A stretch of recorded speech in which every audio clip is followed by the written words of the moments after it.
March 13th, Revelation 17, no SOLIS mob. No Sunday, mark of the beast.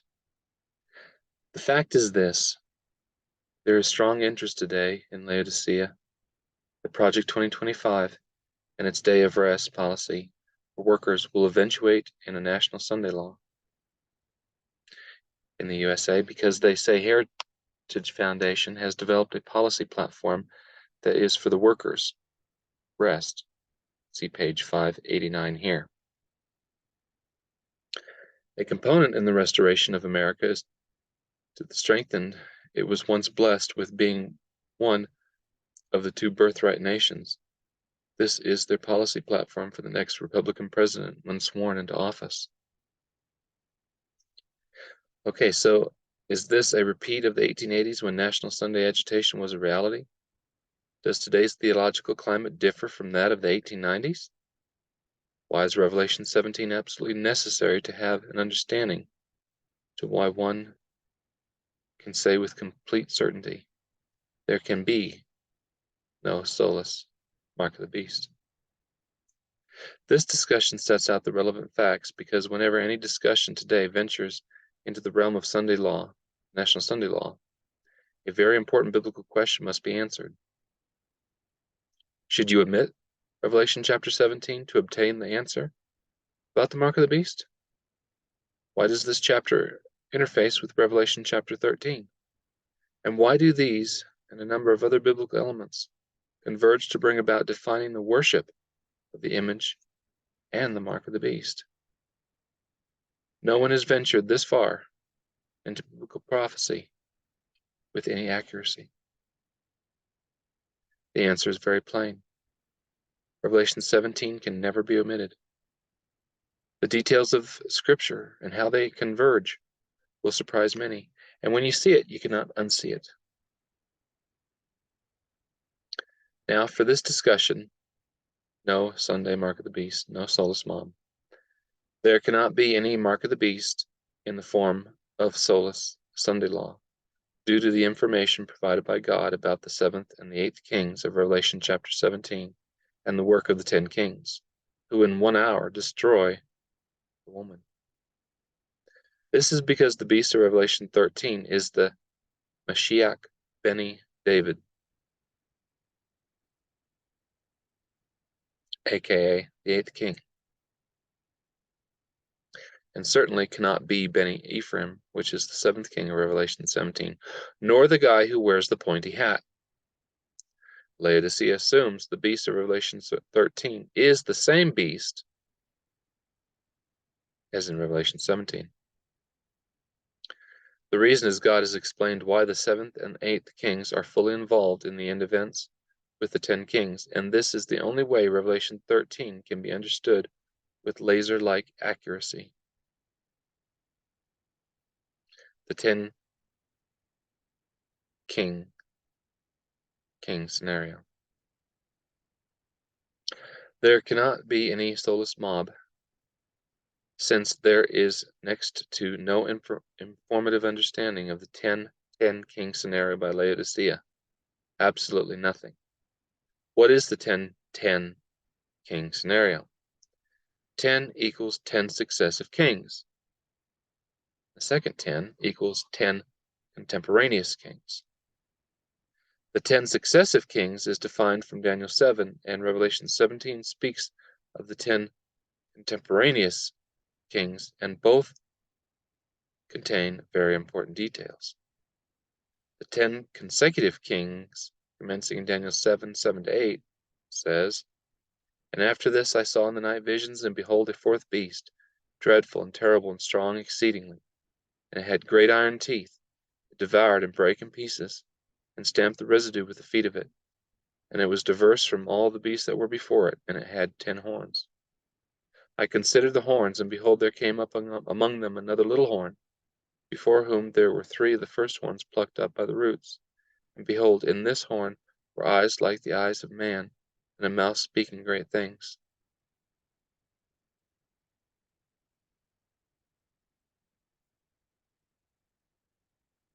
Amen. The 3 plucked leaving 7 kings were Ostrogothic kings, destroyed by Justinian, and he was the first of the 5 fallen kings of Revelation 17. 10 contemporaneous kings. Now Bible prophecy states the enormous fact the contemporaneous kings of Revelation 17 are they who reign with the beast of Revelation 13, and they are still future, and so there it is termed the 10-10 scenario. The 10 are in formation today. See this link. Laodicea has a problem because E.G. White has no commentary on Revelation 17:12-16, nor did Uriah Smith have a knowledge of the 10-10 king scenario, whereas Benny Japhet, Genesis 9:27, understands it, since Zechariah told him years ago in 8:23, which says, "Thus saith the Lord of hosts, in those days it shall come to pass that 10 men shall take hold out of all language of the nations, even shall take hold of the skirt of him that is a Jew, saying, We will go with you, for we have heard that God is with you." The protocols reveal it. See this link. They need to be studied, and the fact is they are in accord with the 10-10 kings of Revelation 17, but not with Laodicea, since she defines the pointy hat guy as the beast of Revelation 13. Confusion. If you missed the point of what God said, here it is once again. Thus saith the Lord of hosts, in those days it shall come to pass that 10 men shall take hold out of all languages of the nations, even shall take hold of the skirt of him that is a Jew, saying, We, 10 kings, will go with you, for we have heard that God is with you.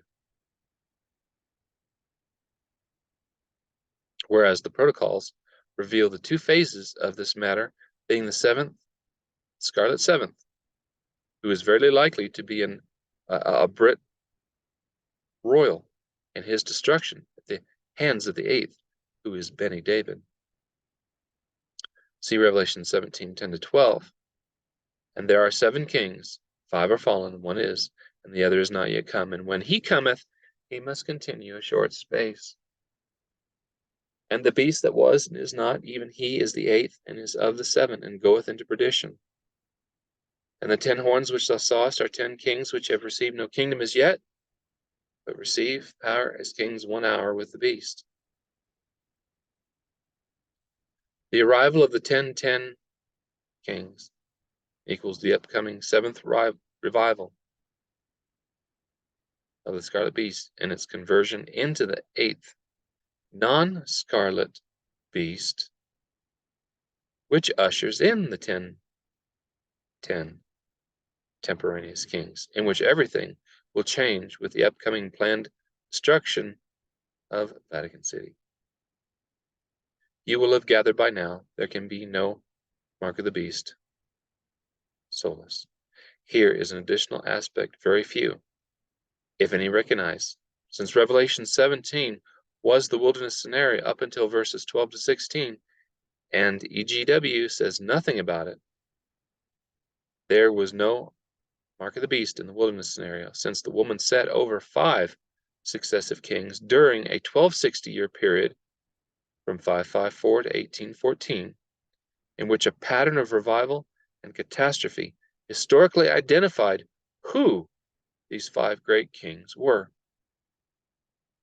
And after the downfall of these 5 kings, it was then that era of the 6th had arrived, which a specific puny Emperor Victor Emmanuel, who can be historically identified as reigning briefly during the 6th head, he was in fact a scarlet king and was afraid of Benny Manasseh.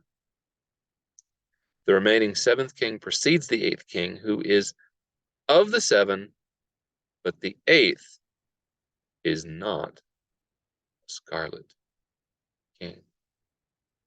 This is a great mystery that Laodicea hasn't figured out, considering the fact that Revelation 17:10 and 11 presents a distinction between the 7th and the 8th king.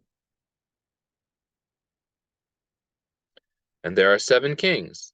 5 are fallen, 1 is. The other is not yet come. And when he cometh, he must continue a short space. And the beast that was and is not, even he is the eighth, and is of the seven, and goeth into perdition. That is what E.G.W. was unable to identify. Since the eighth king is not scarlet, reread Revelation 13. He, the eighth, in fact, ushers in the alliance of the 10 contemporaneous kings, as presented in Zechariah 8:23, and they destroy the harlot of Revelation 17 by way of verses 12 to 16, as well as Revelation 18, and afterwards comes the loud cry. And the 10 horns which thou sawest are 10 kings, which have received no kingdom as yet, but receive power as kings 1 hour with the beast. These have one mind, and shall give their power and strength unto the beast. And the 10 horns which thou sawest upon the beast, these shall hate the whore, and shall make her desolate and naked, and shall eat her flesh, and burn her with fire. Seventh king. The final seventh of the 7 kings, and 5 have fallen, is the upcoming grand monarch. See this link. Who is presented in Revelation 17:10, latter part of verse 10, and is referenced, and there are 7 kings, 5 are fallen, 1 is, and the other is not yet come. And when he cometh, he must continue a short space. This scenario is also presented in Daniel 11:45, which equals the destruction of the grand monarch. And he shall plant the tabernacles of his palace between the seas and the glorious holy mountain. Yet he shall come to his end, and none shall help him. Fact is that she, the scarlet hag, Mystery Babylon, mother of harlots, will soon sit over the last one, who is the 7th. She sits over 7 kings, as stated in Revelation 17, and are scarlet, but they are not the 8th king, who is in fact is the beast, the Antichrist, who arrives and engages for 1 hour 10 contemporaneous kings. This small detail changes utterly the national Sunday law, making it an impossibility. It can be said with divine authority, there is no SOLIS mob. And here's the thing. In traditional pointy hat folklore literature, by way of her so-called psychic saints, who have foresaid over millennia, the grand monarch, the last Roman emperor, precedes the beast of Revelation 13, and is the very same 2 Thessalonians 2 guy, who is in fact the 8th king of Revelation 17. So it's impossible to omit Revelation 17 in any biblical consideration. But of course, the detractors will get all picky, be in denial, no matter what God said. Fact is, she, the scarlet hag, will soon sit over the last of the 7 kings, the one who is the 7th. She sits over 7 kings who are scarlet, but they are not the 8th king, who is in fact is the beast of Revelation 13, who arrives and employs the services for 1 hour, the 10 contemporaneous kings. Revelation 13 is not the pointy hat. This is an impossibility, because it's another beast entirely, and there is no woman within cooey of that chapter. Besides, it's only a die-hard illiterate who deny the reality of Revelation 17:12 to 16, and then, of course, is the immediate matter of the loud cry of Revelation 18. For the many confused, when the loud cry is to occur in Revelation 18, follows the events of Revelation 17:16 to 18, and the loud call is to come out of Mystery Babylon, because the Scarlet Woman and her church is fully destroyed by the 10 kings, and even the ship contains. See the disaster from their ships, the ship captains. See the disaster from their ships on the Mediterranean Sea. Why is the great city destroyed? Read Matthew 18:6.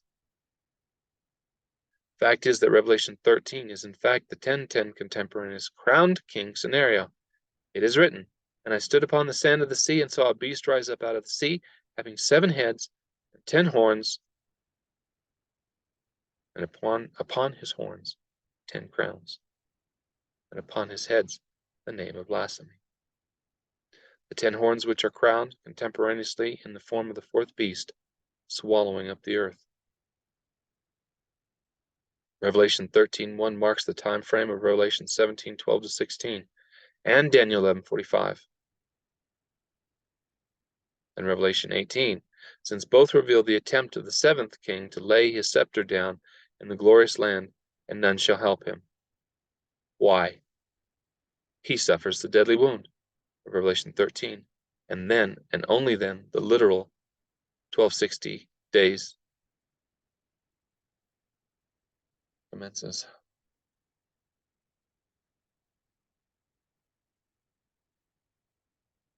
The destruction of Vatican City and its grand monarch in the form of a fatal wound, which appears to be administered to both the woman who is burned with fire and whose flesh is devoured by the 10 kings, as well as the beast.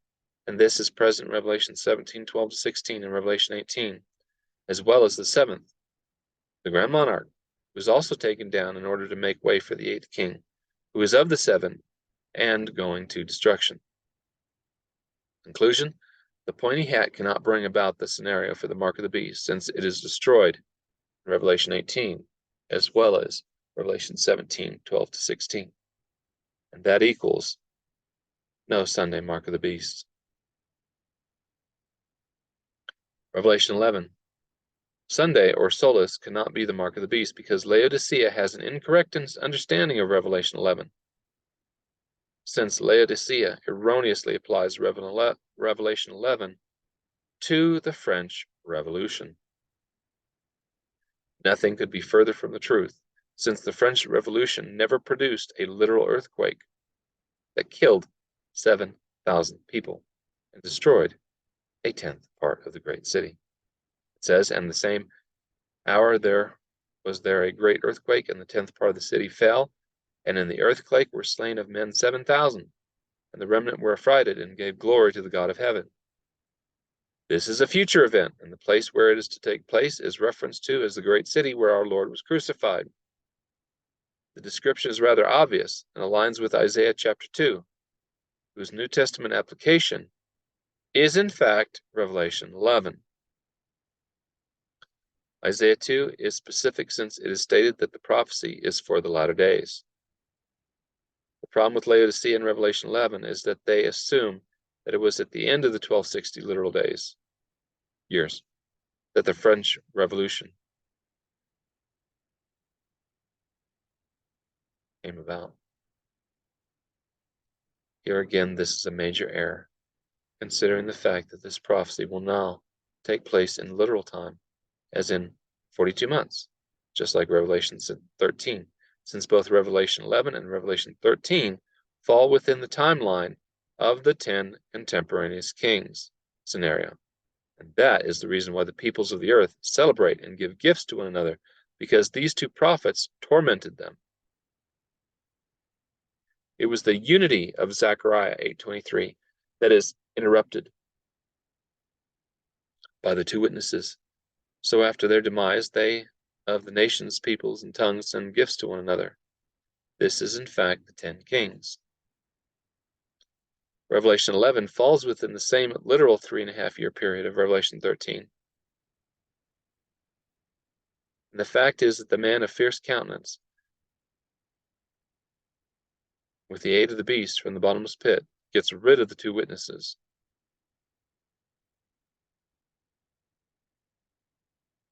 Who are afterwards resurrected.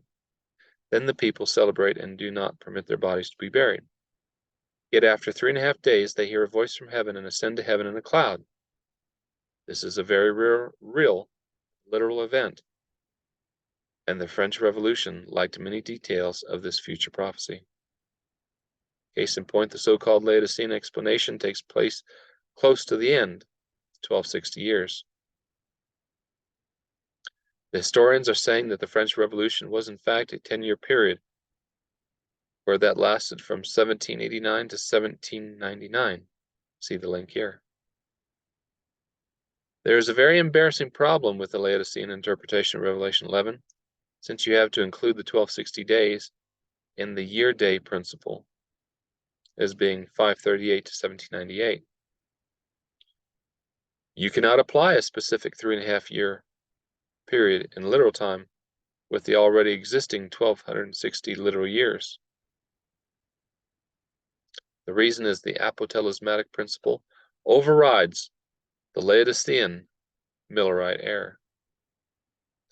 Laodicea then uses another period in literal time to say that the two witnesses are, according to them, the Old and New Testaments. And that was what was apparently slain on the streets of France for 3.5 years. When the Bible states it was 3.5 days, literal time, within a period of 3.5 years, in literal time, that is defined in Revelation 11. Since one also has to keep in mind is the fact the duration of the second portion of the second woe, which cannot be a 1260 literal years period of time, because the second woe is right at the very end, just prior to the close of all human probation, which takes place in the third woe. Do you now see the blunder that was never corrected from the Millerite error? Laodicea's tremendous blunders by applying the year-day principle to Revelation 13.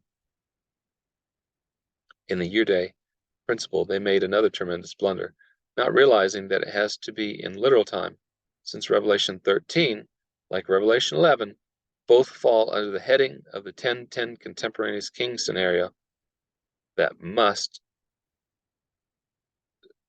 be Zechariah 8:23. Laodicea created another big blunder with the 1260 year-day principle, not realizing that the wilderness scenario of Revelation 17, without mentioning the chronology of 1260, reveals 5 kings that have fallen. This is in fact Fine's time frame from 554 AD to 1814, in which 5 successive kings, that's the 5 that have fallen in Revelation 17, arrived on the scene as the greats or mountains, the leaders of Europe, since during their reigns they managed to hold Europe together for a brief period of time, enough to call it a so-called United Europe, which each revival controlling vast amounts of land, especially during the time of Charles V. For a precise detail of the 508-538 error, see this link. Revelation 12. Even though Revelation 17 doesn't mention a 1260 period in relation to the day-year principle, Revelation 12 does in fact provide it, and explains why these 5 kings of Revelation 17:10 reigned during a period of 1260 years, commencing with 554 AD and ending in 1814 AD. The 5 specific kings were Justinian, Charlemagne, Otto the Great, Charles V, and Napoleon, the 5th king. Revelation 12 presents the pure woman in the wilderness, and so does Revelation 17, which also pictures the impure woman in the wilderness, thus proving that she was in fact in the wilderness 1260 years, since she was operating in silence and obscurity. And this doesn't necessarily apply to the persecutions, but to the doctrines of the mystery religions, such as Neoplatonism and emanationism, which up to this point in time is still an obscure topic in relation to the study on the Godhead, and how John 1:1 differs from Catholic theology, which is based on Greek mystical theology. Anyway, problem here is that the pure woman is indirectly present in Revelation 17 by way of Revelation 12.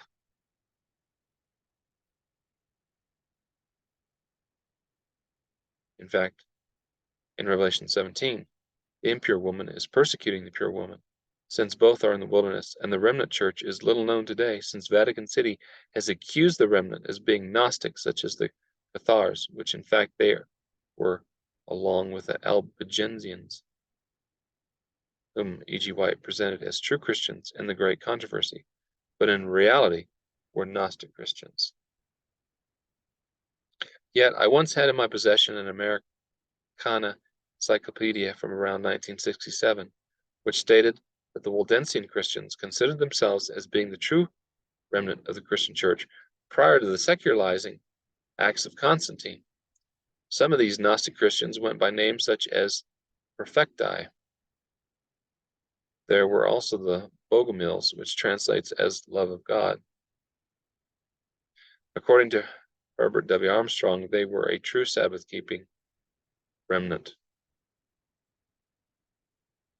But the tradition of Rome states that they were Gnostic Christians. Yet the remnant churches of Revelation 1 to 3 had to be in reality and perhaps lost sight of on account of the Gnostic infiltration. There is very little in the way of literature to explain the matter of the seven churches in Revelation and their activities throughout history. So the remnant was also operating in silence and obscurity on account of fierce persecution.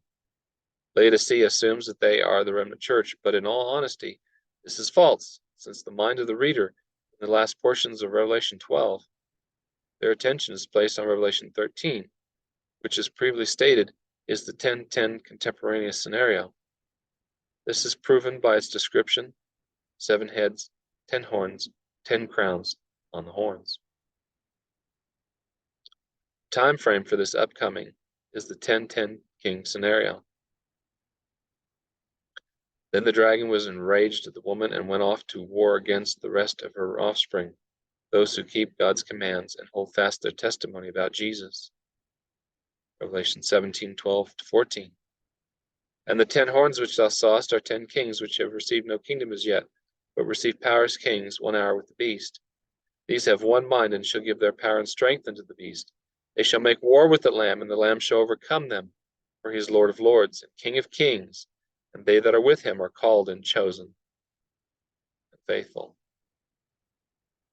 So according to Revelation 17, what is the time frame? Revelation 12:17. Answer: the time of the 10-10 contemporaneous king scenario. Can the Laodicean confusion be resolved? The only way of resolving the Laodicean confusion with regard to an upcoming Sunday law as the mark of the beast is to present the scenarios of Revelation 11, 12, 13, 17, 18, then Isaiah 2, then Deuteronomy 6, 4, and 8, in the proper light of the 10 contemporaneous king scenarios. The 10 are crowned and join the beast of Revelation 13, and there is nothing scarlet about this beast. It is the first beast of Revelation 13 that brings the lamb-like beast into the picture, by way of a transfer of all its power at the end of the 1260-day reign, and these 2 beasts are not scarlet. 30 days? The lamb-like beast of Revelation 13 only brings the reality of the mark of the beast and the worship of the image for a period of 30 days. Why 30 days? Well, guess what? According to Daniel 12, Matthew 24:15, the abomination of desolation, as spoken by Daniel the prophet, was 1290 literal days. In other words, it is the apotelesmatic application of 554 to 1844, and that's 1290 years, of Daniel 8, means the end time reign of the first beast equals 1260 days. And the second beast sees out the last 30 days of that 1260, totaling of the 1290 days. Then there's the time to the 1335. Reread that. Let that sink in before you move on. Here's where you can pause. So who was bold enough to dispute Jesus in Matthew 24, or Daniel chapter 12, or John of Patmos in Revelation 13, as well as what Isaiah presents as another law, an oppressive law that comes out from Jerusalem and not Vatican City, for the reason God said that city was destroyed in Revelation 17, 16 to 18, by the hand of the 10 contemporaneous kings. It says, "For out of Zion shall go forth the law and the word of the Lord from Jerusalem." This detail of Revelation 17 leaves you with the undeniable fact it is impossible for a Sunday mark of the beast to eventuate. So what is the law that Isaiah was speaking about, and why from the city of Jerusalem? There cannot be any other law except for the counterfeit version known as the 7 Noahide laws. This law validates capital punishment. Project 2025 doesn't even infer any penalties, nor does Centesimus